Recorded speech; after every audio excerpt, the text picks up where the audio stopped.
Hi everyone, welcome once again to Seattle's Civil War Legacy. We're coming to you once again from Seattle's Grand Army of the Republic Cemetery, and today we have a story that's a little different.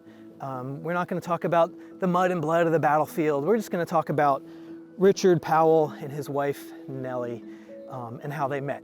Richard Powell was enlisted in the 74th Ohio Infantry. He entered the service as a sergeant, and while he was a sergeant early on in his service, Nellie, who would become his wife, her and her friends would pick names from the newspapers, from the rosters of the Ohio regiments, and write letters of cheer in support to the men who were off fighting early in the war at that point.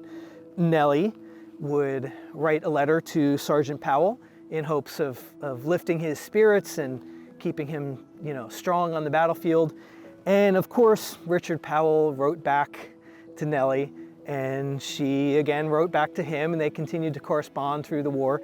Later on in the war, on one of Richard Powell's furloughs, he actually went home, visited his family, but he also went and visited Miss Nellie, and their romance continued to grow and blossom.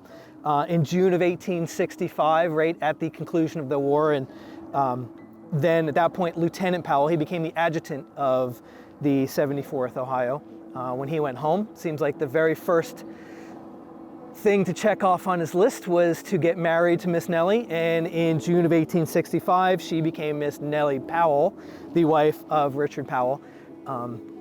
So he then studied ministry, and in 1890, they moved to Seattle. He was a reverend here in a church in Seattle, and a pretty well-known figure.